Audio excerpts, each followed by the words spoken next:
वारंवार अल्पवयीन मुलींवरती किंवा वयाने मोठ्या असणाऱ्या महिलांवरती सुद्धा जेव्हा अत्याचार होतात, लैंगिक अत्याचार होतात, त्यावेळेला एक मन, एक शरीर हे कुठेतरी दारुण अशा अपघातापेक्षाही जखमी झालेलं असतं. आणि बदलापूरमधली ही दुसरी घटना आहे. पण आधीच्या घटनेमधून ज्या आपण गोष्टी पाहिल्या आणि ज्याच्यामधून मार्ग निघण्यासाठी म्हणून प्रतिबंधात्मक कारवाई काय झाली नाही आहे किंवा त्या शाळेच्या वतीने त्यांच्या वाहनाची व्यवस्था जी केली गेली, त्या वाहनाच्या व्यवस्थेमध्ये सरकारने परिपत्रक जवळजवळ 3-4 वर्षापूर्वी काढलेलं आहे.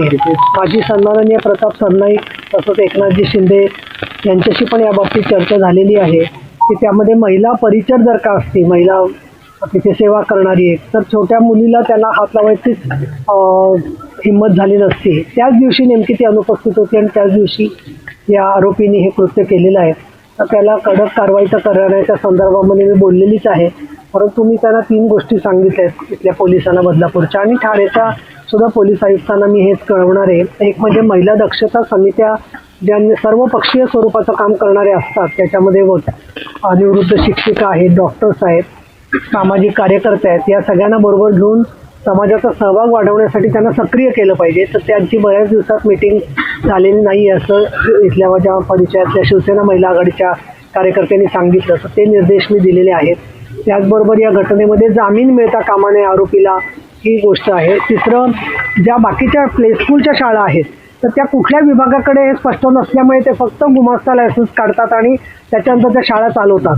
आपल्याला छोट्या मुलांचे पालक आणखी शाळांना कुठेही त्रास होता कामा नये, परंतु त्या शिक्षण विभागाच्या अंडरच घेतल्या पाहिजेत. कारण तिथे फक्त ते खेळण्याचं जरी म्हटलं तरी मुलांना शिक्षण दिलं जातं, भाषेचं, गणिताचं.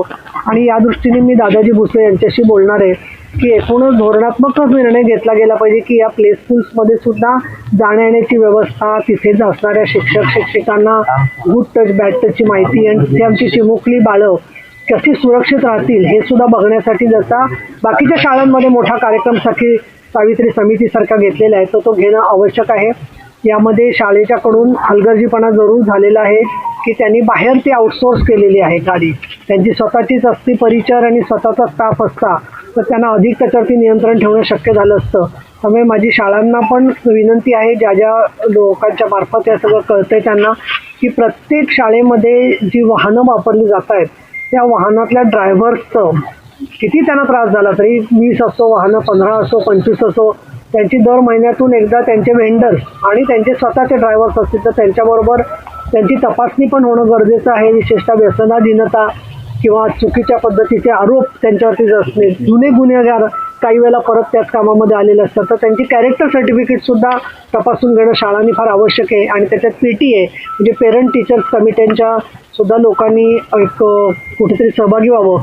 यामध्ये वाहन चालकांच्याबद्दल मी सगळ्यांबद्दल संशय व्यक्त करत नाही आहे, परंतु त्यांना स्वतःचं रेकॉर्ड व्यवस्थित ठेवलं तर त्यांना आणि इतरांना त्रास कमी होईल. या दृष्टिकोनातून काही एक उपाययोजना RTO, परिवहन विभाग, पोलीस विभाग आणि शिक्षक पालक संघटना या सगळ्यांनी मिळून घेतला पाहिजे असं मला वाटतं. मी या संदर्भामध्ये प्रताप सरनाईकाशी बोलून पॅनिक बटन लावण्याच्या संदर्भात ऑलरेडी बैठक डिसेंबर महिन्याच्या अधिवेशनात घेतलेली आहे. त्याच्यात माझे अनेक निर्देश मी दिलेले आहेत.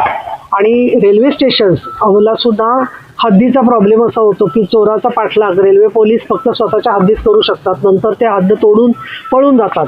मग अशा वेळेला मी आज माझे निर्देश आहेत पोलिसांना की रेल्वे पोलीस स्टेशन आणि त्यांची हद्द आणि तुमची पोलीस स्टेशनची हद्द त्याच्यामध्ये मार्शल जे आहेत त्यांचा समन्वय ठेवला पाहिजे की तिथून कोणी चोर पळाला तर त्याचा पाठलाग आपण करण्यासाठी यंत्रणा सुरू केली पाहिजे. असे बरेचसे सूचना आहेत. पण लोकांना मला इथे सांगायचं आहे की योग्य तो निर्णय लवकर व्हावा कोर्टामार्फत.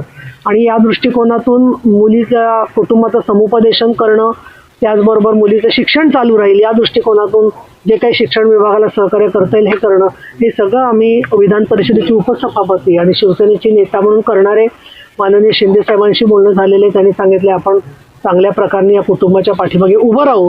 आणि प्रताप सरनाईकांनी सांगितलं की काही तुम्ही ज्या सूचना द्याल त्या सगळ्याची अंमलबजावणी तुम्हाला झाली.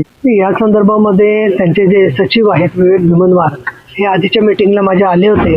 तर त्यांना मी एक सुरक्षिततेच्या दृष्टीने आढावा आणि ज्या प्रलंबित केसेस राहिलेल्या आहेत या स्वरूपाच्या त्याच्यामध्ये ज्याच्या दिरंगाई झालेली आहे किंवा पुढे काही कारवाई झालेली नाही आहे तर या संदर्भामध्ये नक्कीच त्यांना मी सूचना देईन की त्यांनी त्यांच्यावर कारवाई केली पाहिजे. पण त्याचसोबत मला दुसरं असं वाटतं की RTOचे अधिकारी पण हे वाचतात, पेपर वाचतात, बातम्या वाचतात. तर याच्यात त्यांना कारवाई करण्याच्या संदर्भात जर का कारवाई केली नाही तर आम्ही काही घटना अशा पाहिलेल्या आहेत की सकाळी 9 वाजता तो चालक जो असतो तो दारूच्या नशेमध्ये असतो. म्हणजे मग ब्रीथ अॅनालायझर सुद्धा सकाळीच वापरायला पाहिजे, तशी परिस्थिती झालेली आहे. आणि म्हणून या संदर्भामध्ये कुठेतरी ड्रायव्हर्सना सुद्धा वेळेचं बंधन असलं पाहिजे, 10 तास 12 तास असं.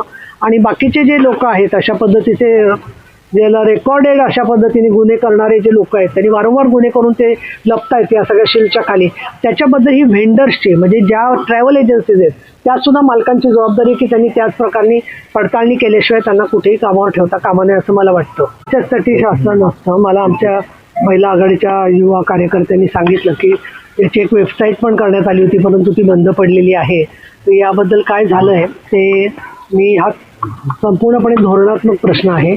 तर मी स्वतः दादाजी भोसे आणि आदिती तटकरे दोघांशी बोलीन आणि याबद्दलचा काय तांत्रिक निर्णय आहे ते पुढच्या 8 दिवसामध्ये आपल्यापर्यंत पोहोचण्यासाठी. अल्पावधीतच लोकप्रिय झालेला भारताचा बुलंद आवाज आपला Bharat channel subscribe, share, like आणि कमेंट्स करायला विसरू नका.